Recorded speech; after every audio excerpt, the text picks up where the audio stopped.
Hello children. So we meet again. Let's move further with the topic active and passive voice. And today I'll explain about the passive of imperative sentences and some other type also. So let's start with our class today. We'll continue with the passive of commands, orders, advice, etc. Or you may call it imperative sentences.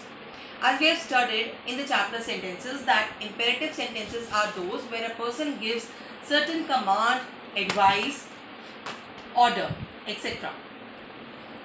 In such sentences, as you all know, that the command, order or advice is given to a second person, that is you, which is implied or understood.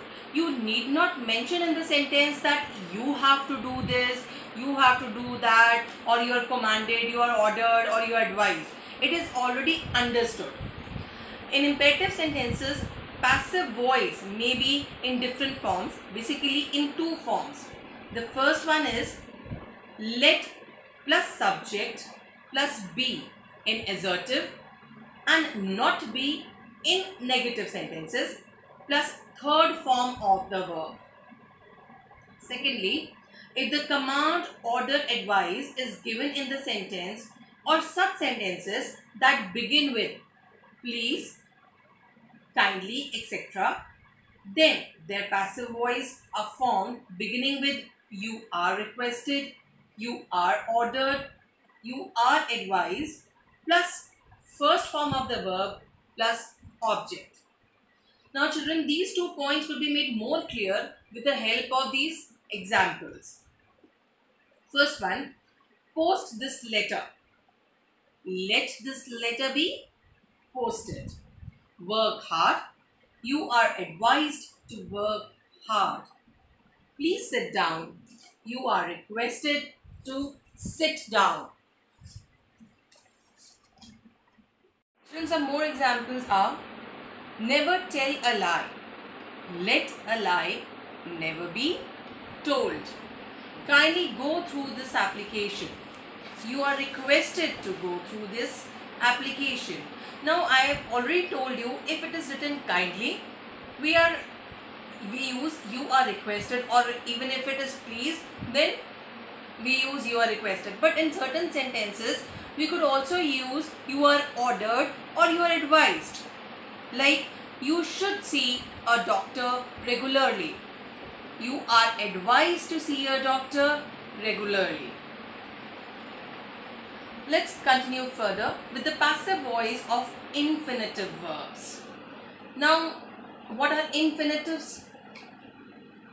I hope some of you know what infinitives are. To plus verb is supposed to be the infinitive verb. When present infinitive is changed into passive voice, then to plus be plus third form of the verb is used. Yes, of course, the subject and object and the other rules remaining the same, but we use to plus be plus third form of the verb. For example, you will have to do it.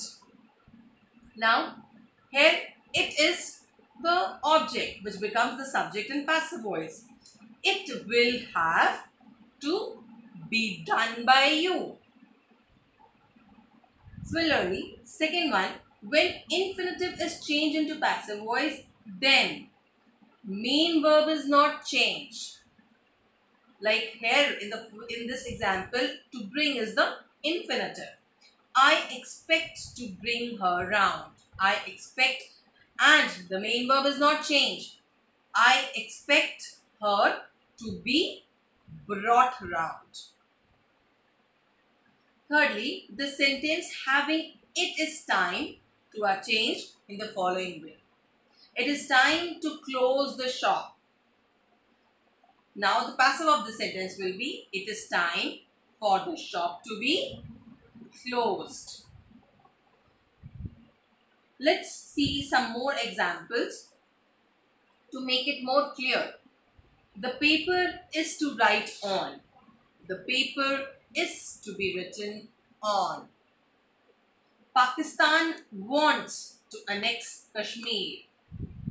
Pakistan wants Kashmir to be annexed. Women like men to flatter them. Women like men to be flattered, like to be flattered by men. It is time to speak the truth. It is time for the truth to be spoken. Children, next is passive voice of two objects of verb. Now, what are two objects of verb? Children, in some sentences, instead of one object, certain times there are two objects given. One is direct object and the other one is indirect object. And we can make sentences, in such sentences we can make sentences regarding two types. Firstly, taking direct object as the subject or taking indirect object as the subject. Passive voice may be formed by taking any of the two objects. If you write both the sentences, then also it is correct. And if you write one sentence, then also it is correct. Let's take example, he gave me a pen. Now here in the sentence, a pen and me, both are objects. A pen is direct object and me is indirect object. He is giving what? A pen. To whom? Me. So me becomes indirect object and pen becomes a direct object. Now firstly we will make passive voice taking direct object as subject. A pen was given to me by him. Secondly, let's take indirect object as the subject. Then the sentence will be, I was given a pen by him. Children, one thing please note here. When direct object is treated as subject, then the third form of verb is used and to or for is added in between the indirect object. Let's take one more example. Zehnara sent him a bracelet. Here, him and a bracelet are objects. Him is indirect object and a bracelet is direct object. So let's see the sentences we could make. A bracelet was sent to him by Zehnara. Secondly, the sentences, he was sent a bracelet by Zehnara. Let's see the other example. The teacher asked me a question. A question was asked of me by the teacher. So here it is not to me. A question was asked to me by the teacher. It is a question was asked of me. Because with asked, we write of. A question was asked of me by the teacher, or the sentence could also be like that. I was asked a question by the teacher. Children, after this, I'll be giving an exercise based on the topics which I had discussed today. Please take a pen and notebook to write down those exercise questions and do it in your notebook.